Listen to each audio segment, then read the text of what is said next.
Bom dia a todos. Eu fiquei muito feliz quando você se referiu que a gente está numa plateia de maioria branca. Por quê que eu vou dizer isso? E fiquei muito feliz quando você falou da parte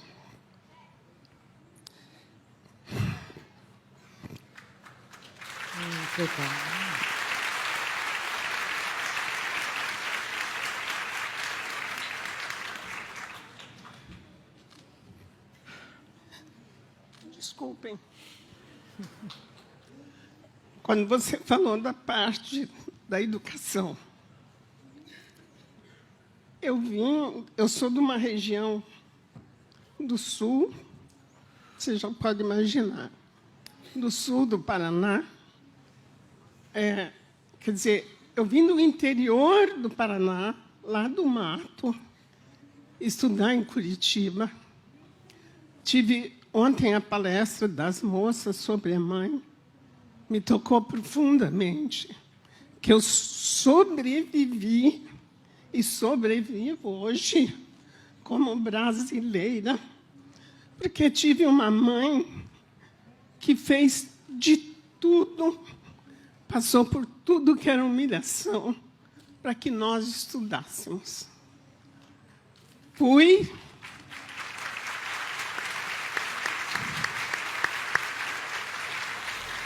Desculpa que eu estou me estendendo, que é a grande oportunidade da minha vida que os dois e a palestra de ontem me deu para eu poder falar. Fui para um colégio interno aos 5 anos. Ia completar. Porque passavam as freiras, para quem é bem do interior do mato, sabe disso, que tinha um negócio da religião chamado missões. Eles passavam pelas cidades, recolhendo crianças, como se fosse assim, em troca de você ir para esta escola, para estudar. Na verdade, a gente foi para trabalhar. Então, eu trabalhei duro desde os 5 anos. Sou neta de escravos. Aparentemente, a gente teve uma libertação que não existe até hoje.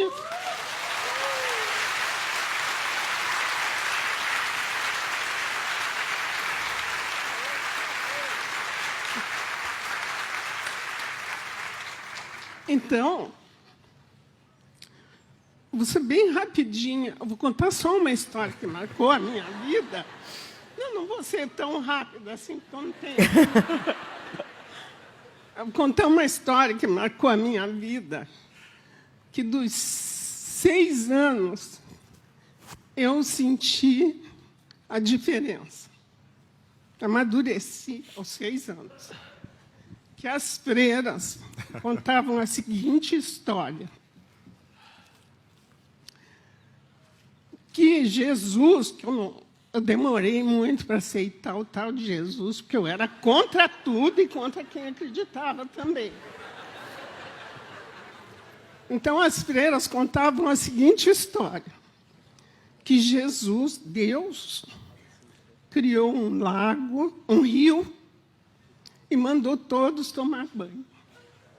Assim, e se banhar na água abençoada daquele maldito rio.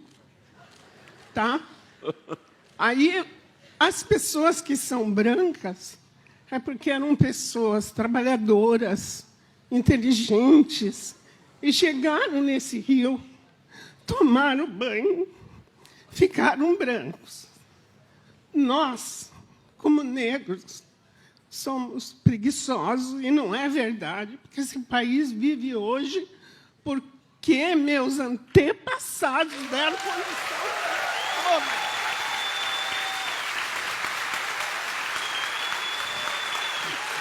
Contar.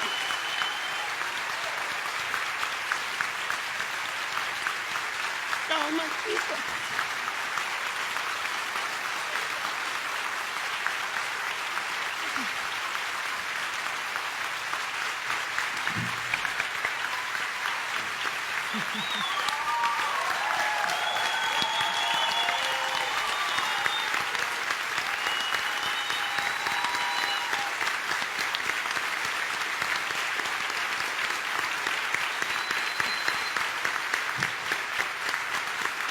Então, nós, como negros preguiçosos, chegamos no final, quando todos tinham tomado banho, o rio só tinha lama.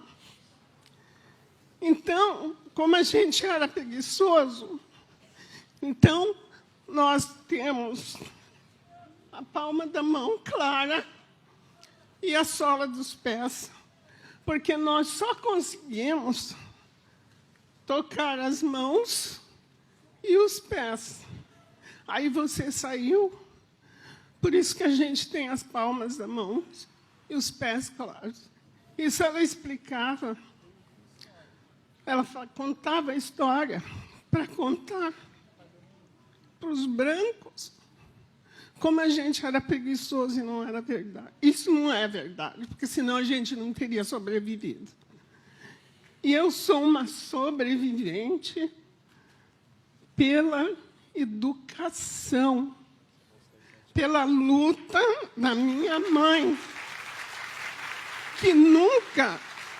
Eu era rebelde, eu sempre era rebelde, eu tinha até vontade de matar.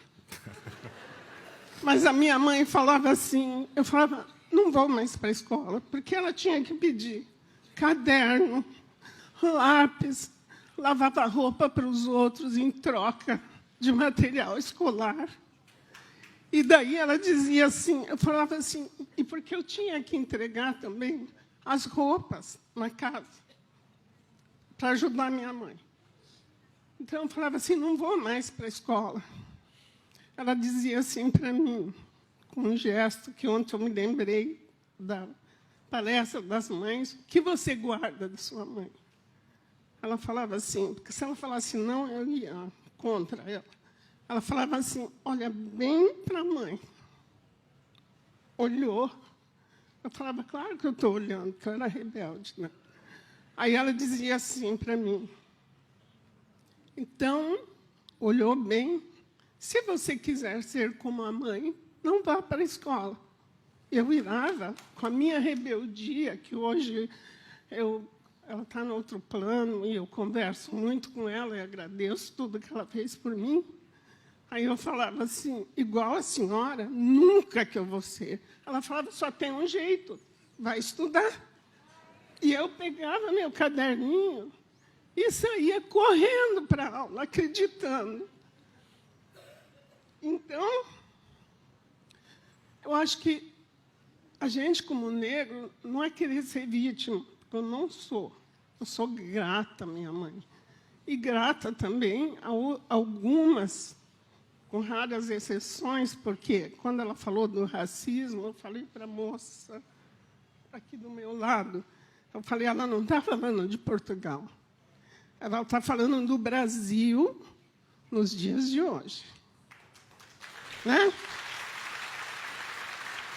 E por que também, para eu vencer, para eu conseguir trabalhar em Curitiba, que todo mundo acha que Curitiba é cidade europeia, de intelectuais, de coisa nenhuma, vai viver em Curitiba como negro e como morador da periferia, para vocês tirarem esse encanto de Curitiba, de isso, daquilo. Não é.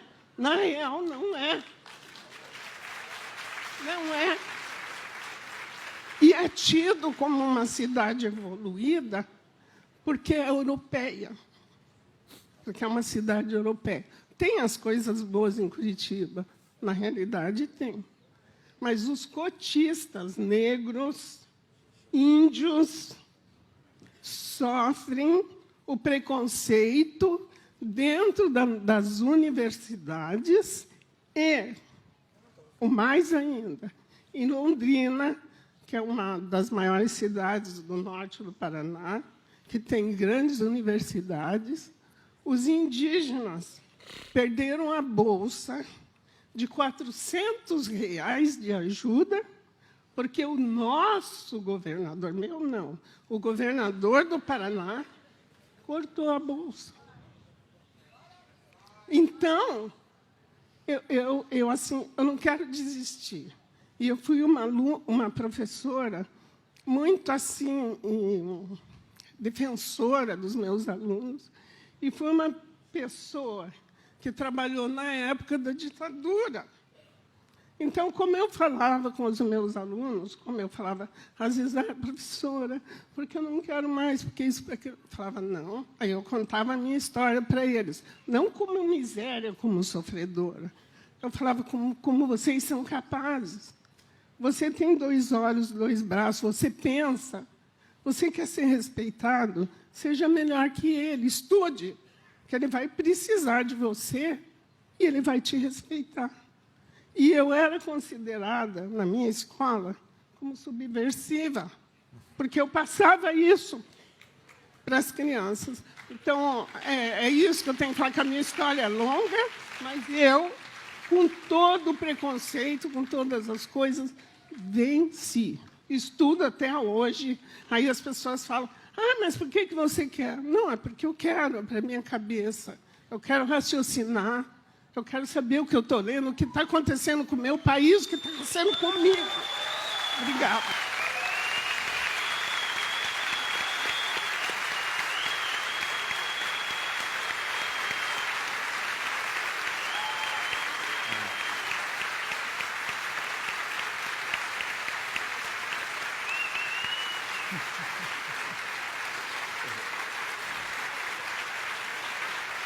Ela está falando.